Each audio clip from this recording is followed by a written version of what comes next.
Hi guys, it's Nina from Kits Knits, and today I thought we would go over the gauge swatch for my Lazy Wavy blanket. Let's just go over the little gauge swatch and hopefully it clears some things up for you.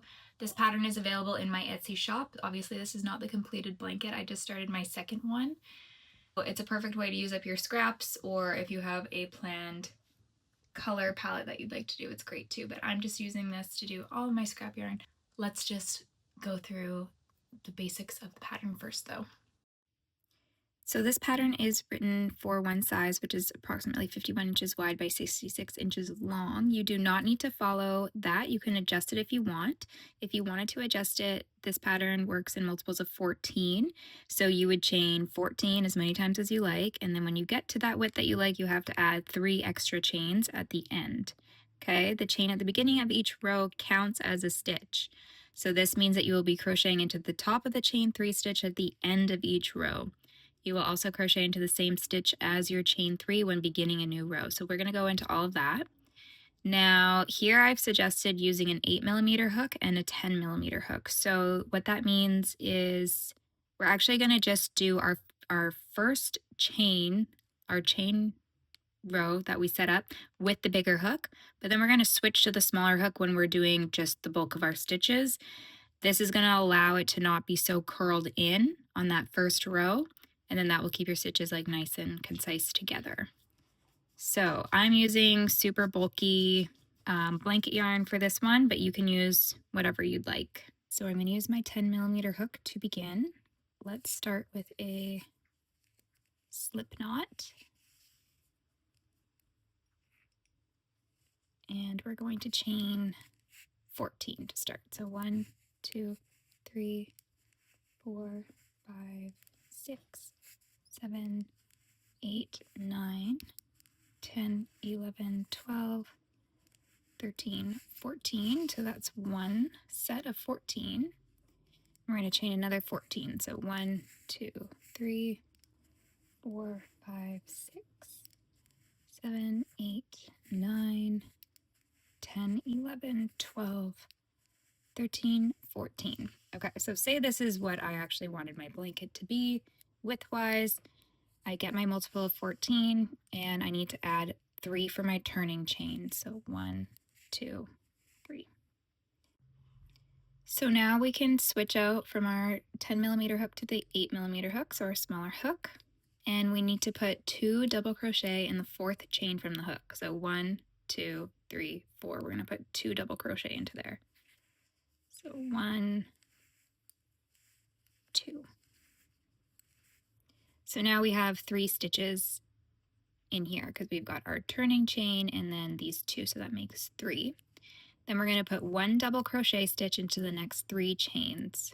So 1, 2, and 3. So we've got our 3 stitches in there, 1 in each chain. Then we're going to do double crochet 3 together 2 times. So let's show you how that works. So we're going to go 1,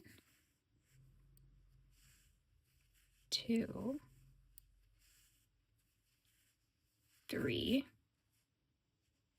and then yarn over and pull through all of those. So that's 1 decrease. And then again, yarn over, pull through 2, yarn over, insert into the next one, yarn over, pull through 2, yarn over, insert into the next one, yarn over, pull through 2. So you should have this many on your hook right now, and then you're going to yarn over and pull through all of those, and that's going to create that decrease for you, which is going to start bending our work like this. Next, we're going to put 1 double crochet into the next 3 chains. So we're going to do 1, 2, and 3. Okay. So we got 3 here, our decreases, and then we do our 3, and now we're going to do the increases to create the bump going in the other direction. So we're going to put 3 double crochet into the next chain. So that's a 3 double crochet increase. So 1, 2, 3. Oops. Good. And then again into the next one. 1, 2, 3. So you can see it's really starting to wiggle now.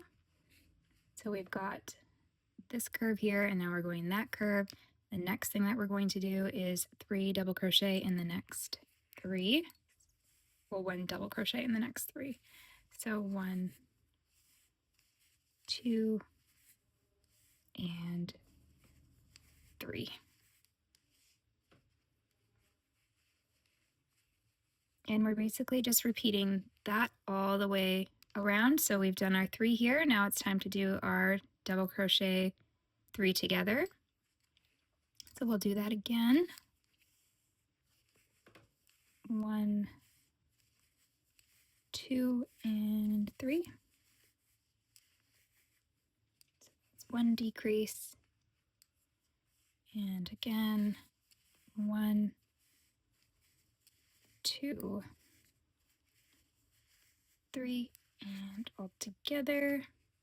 Okay, and then since we're getting close to the end here, we're going to do 1 double crochet in the next 3 chains, just like we normally would.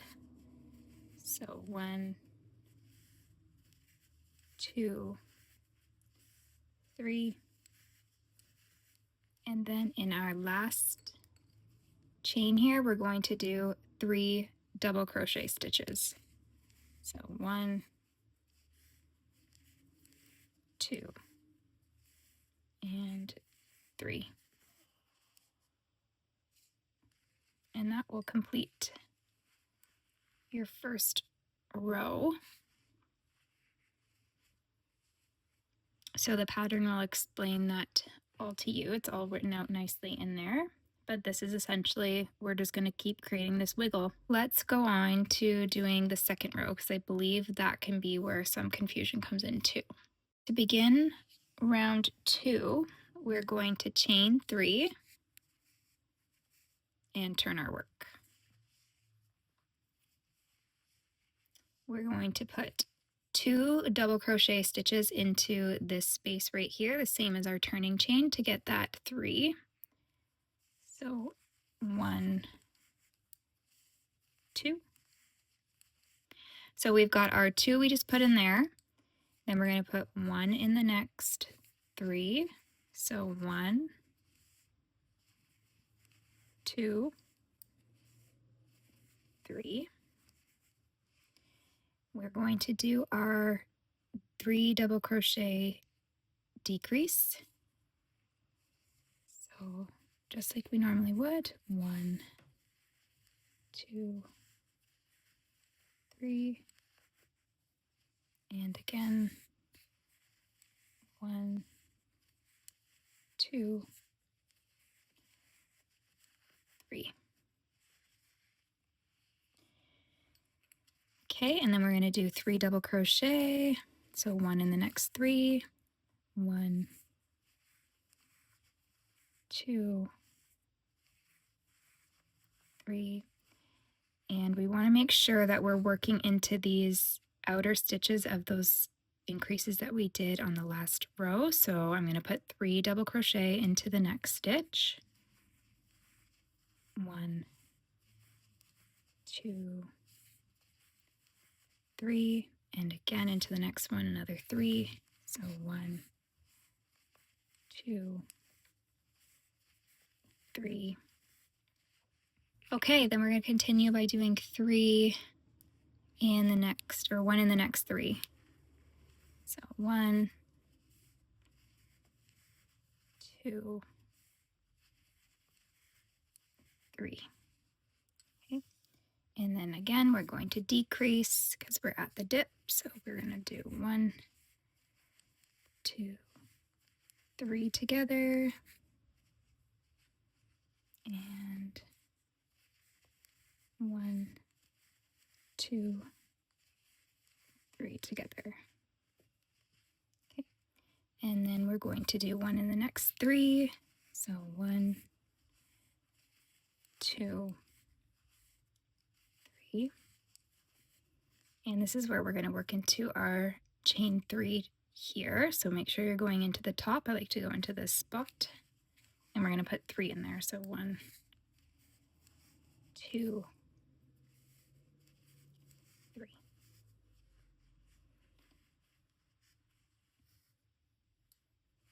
And that would be your round 2 completed.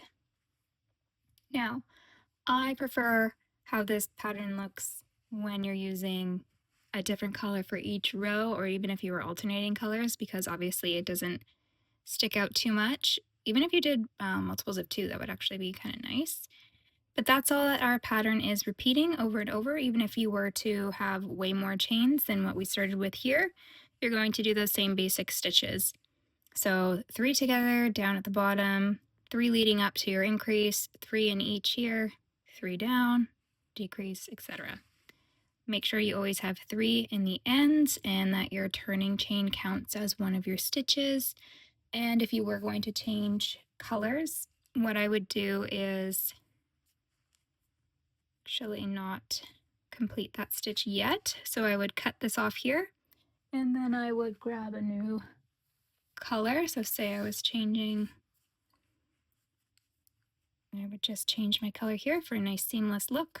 Chain my 3, turn, and start working. I would probably work over my tails too, just to weave them in already. And that's how easy it is. I hope that tutorial clears up some questions you guys might have around the pattern. If you need me to show you something else, just let me know, comment below, send me a message. But yeah, I hope you guys go and make a lazy wavy blanket. It's like the perfect mindless project. I love to just work on mine, add some rows, watch something on my iPad. It's very relaxing. So if you do make one, tag me. I'd love to see it. But that's it for today, guys. Bye!